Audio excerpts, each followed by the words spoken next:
মৃত্যুর সময় আত্মা শরীর থেকে কিভাবে বের হয়? বন্ধুরা, আপনি বা আপনারা চোখের সামনে কখনো কারো মৃত্যু হতে অবশ্যই দেখেছেন হয়তো।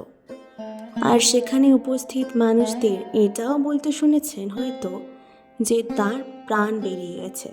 কিন্তু আপনি কি এমনটা জানার চেষ্টা করেছেন এই প্রাণ শরীর থেকে কেন বাইরে বের হয়? যদি না জেনে থাকেন তাহলে সেক্ষেত্রে কোনো সমস্যা নেই, কারণ আজকের এই লেখাটিতে এই বিষয়টি সম্পর্কে আপনাদের জানাবো। এই বিষয়টির বর্ণনা মূলত গরুড় পুরাণে করা হয়েছে।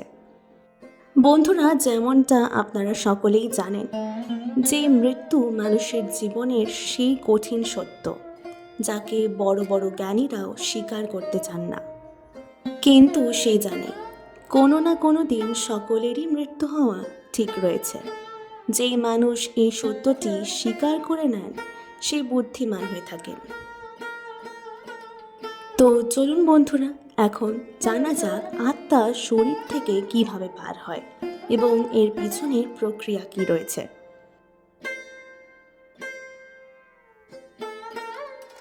গরুড় পুরাণের নবম অধ্যায়ে বর্ণনা করা হয়েছে মানুষের চোখ, মুখ, নাসিকার দুটি ছিদ্র ও কর্ণছিদ্র সব মিলিয়ে এই 7টি এমন মুখ্য দুয়ার সম্পর্কে বলা হয়েছে যার মধ্যে থেকে কোনো একটি দুয়ার দিয়ে আত্মা বা প্রাণ বের হয়।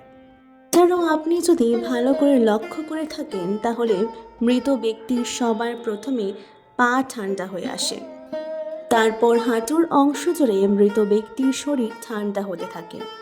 এমনভাবেই সেই ব্যক্তির পুরো শরীর ঠান্ডা হয়ে যায়। আর সবশেষে সেই ব্যক্তির সকল ঊর্জা শরীরের একটি চক্রে এসে জমে, যেই চক্রে সে সব থেকে বেশি জীবন অতিবাহিত করেছিল। সেই ব্যক্তির শরীর থেকে সকল প্রকার ঊর্জা ওই চক্রের মাধ্যমে দূর হতে থাকে। বন্ধুরা, এক্ষেত্রে বোঝার সুবিধার্থে আপনারা ধরে নিতে পারেন একজন ব্রাহ্মণ সে জীবনের বেশিরভাগ সময়ই ধ্যানমগ্ন অবস্থায় ছিল, যেই কারণে মৃত্যুর সময় তার ঊর্জা মুখ্য রূপে জ্ঞান চক্র দিয়ে বের হয়। আর এর বিপরীতে যে মানুষ নিজের পুরো জীবন ধ্যানের থেকে দূরে রেখেছে ও যেই মানুষটা নিজের সম্পূর্ণ জীবন খাওয়া দাওয়া ও সাংসারিক সুখের লোভে কাটিয়ে দিয়েছেন, এরকম মানুষের প্রাণ মণিপুর চক্র দিয়ে নির্গত হয়। আবার অন্যদিকে কিছু এমন মানুষও আছে যারা নিজের সারা জীবন শুধুমাত্র সম্ভোগ সম্পর্কেই ভেবেছেন। সেই সকল মানুষের ঊর্জা মূলাধার চক্র দিয়ে নির্গত হয়। এছাড়াও যে সকল মানুষের জীবন জ্ঞান সম্পর্কে জানার জন্য বা শিক্ষা লাভ করতে কেটেছে তাদের ঊর্জা গলা চক্র অর্থাৎ বিশুদ্ধ চক্র দিয়ে নির্গত হয়। এছাড়াও অন্তিম সময়ে যে সকল মানুষ নিজের ইষ্ট দেবতা অর্থাৎ গুরুকে স্মরণ করতে করতে মারা যান তাদের ঊর্জা চোখ থেকে নির্গত হয়। বন্ধুরা, এছাড়াও সবশেষে কিছু এমন মানুষরা রয়েছেন যাদের ঊর্জা সহস্রার চক্র দিয়ে নির্গত হয়। এমন মানুষদের খুবই ভাগ্যশালী বলে মনে করা হয়, কেননা শরীর এর সব থেকে উচিত মার্গ বা পথ বলে গণ্য এই সহস্রার চক্র। এই চক্র দিয়ে নির্গত আত্মার মোক্ষ লাভ হয়।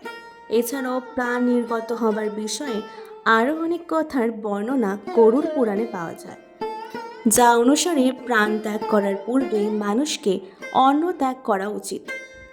আর যদি সে ব্রত আসক্তি রেখে ত্রিজন্মা হয়ে থাকে তাহলে তাকে আতর সন্ন্যাস নেওয়া উচিত। আতর সন্ন্যাস হলো এমন একটি সন্ন্যাস যা সাংসারিক জীবনের থেকে সম্পূর্ণ আলাদা। এই সন্ন্যাস মূলত সাংসারিক জীবনের উপর দুঃখী হয়ে নেওয়া হয়। প্রাণ গলা পর্যন্ত আসার পর যেই মানুষ এমনটা বলেন যে আমি সন্ন্যাস নিয়ে নিয়েছি, সে মৃত্যুর পরে বিষ্ণু লোক প্রাপ্ত হয়। আর এরকম মানুষের জন্ম দ্বিতীয়বার এই মৃত্যু লোকে হয় না। যে ব্যক্তি মৃত্যুর পূর্বে কথিত সকল কার্য সম্পন্ন করে নেয়, মৃত্যুর পূর্বে এমন মানুষের প্রাণ উপরের ছিদ্র দিয়ে অর্থাৎ নাসিকা শখপর্বক নির্গত হয়। এরই সাথে গরুড় পুরাণে যোগীদের সম্পর্কে বলা হয়েছে যে যোগীদের প্রাণ তালুরন্ধ্র দিয়ে নির্গত হয়। গরুড় পুরাণে শরীর থেকে ঈশ্বররূপী প্রাণ বায়ুর মাধ্যমে বের হওয়ার পর তার তুলনা এমন একটি বৃক্ষের সঙ্গে করা হয়েছে যার আধার না হওয়ার কারণে সে নিচে পড়ে যায়। বন্ধুরা, আপনি কি জানেন প্রাণ শরীর থেকে বের হওয়ার পর সে চেষ্টা শূন্য, ঘৃণিত, গন্ধযুক্ত, অস্পর্শীয় ও নিন্দনীয় হয়ে যায়। মৃত শরীরের তিনটি অবস্থা: ক্রিয়া, বিষ্ঠা ও ভস্মরূপ। একে আপনারা এভাবে বুঝতে পারেন যে মৃত শরীরে কীটপতঙ্গ ও একাধিক জীবাণু ঘিরে ধরে, যার ফলে তা থেকে মলের মতো দুর্গন্ধ নির্গত হয় এবং সবশেষে চিতায় জ্বলে ভস্ম হয়ে যায়। এই কারণে ক্ষণিকের মধ্যে নষ্ট হয়ে যাওয়া শরীর নিয়ে গর্ব করা একেবারেই উচিত নয়। মৃত্যুর পরে পঞ্চভূত দ্বারা নির্মিত এই শরীর পৃথিবী, জল, তেজ ও বায়ুতে লীন হয়ে যায়। কিন্তু সকল প্রাণীর শরীরে স্থিত সর্বব্যাপী শিবস্বরূপ ও জগৎ সাক্ষী আত্মা একমাত্র এমন একটি জিনিস যা অমর, যার কোনো অন্ত নেই, যা এক শরীর ত্যাগ করার পর অন্য শরীরে প্রবেশ করতে পারে। মৃত ব্যক্তির শরীর থেকে বের হওয়া এই আত্মা নিজের কর্মদোষ কাটিয়ে উঠে নতুন শরীরে প্রবেশ করে। গরুড় পুরাণে এই তত্ত্বটিকে এভাবে বোঝানো হয়েছে: একটি বাড়ি ছেড়ে যেমন কেউ নতুন আরেকটি বাড়িতে গিয়ে বসবাস করতে শুরু করে, ঠিক একই প্রকারভাবে আত্মাও পুরনো শরীর ছেড়ে নতুন শরীর গ্রহণ করে। এরপরে ওই আত্মাটিকে নিতে ছোট ছোট ঘণ্টাযুক্ত মালা দ্বারা সুসজ্জিত বিমান নিয়ে দেবদূত আকাশ থেকে নিচে নেমে আসে। ধর্মকে ভালো করে জানা ব্যক্তি ধার্মিক ও বুদ্ধিমান হয়ে থাকে। তাদের প্রিয় এই দেবদূত তাদের কর্ম অনুসারে আত্মাকে স্বর্গলোকে নিয়ে যায়, যেখানে সকল দেবতার দ্বারা সেই জীবাত্মাটিকে স্বাগত জানানো হয়। গরুড় পুরাণে এর অতিরিক্ত বিশেষ কিছু বিষয় নিয়েও আলোচনা করা হয়েছে, যা অনুসারে যে সকল ব্যক্তির অপমৃত্যু হয়ে থাকে সেই সকল মানুষের আত্মা অন্যরকমভাবে শরীর ত্যাগ করে। এরই সাথে কিছু এমন ব্যক্তি আছে যাদের মৃত্যু অনেক বড় রোগ ব্যাধির কারণে হয়। সেই সকল ব্যক্তির শরীরে ধীরে ধীরে ঊর্জা কমে যেতে থাকে। এই কারণে এরকম আত্মা শরীর ত্যাগের সময় খুবই দুবিধার মধ্যে পড়ে। আশা করি বন্ধুরা, আত্মার শরীর ত্যাগ কিভাবে হয় সেই সম্পর্কে আপনারা বুঝতে সক্ষম হয়েছেন। যদি লেখাটি পড়ে সমৃদ্ধ হয়ে থাকেন তাহলে আপনজনেদের সাথে অবশ্যই শেয়ার করবেন। আজ এখানেই শেষ করলাম। নমস্কার, ধন্যবাদ।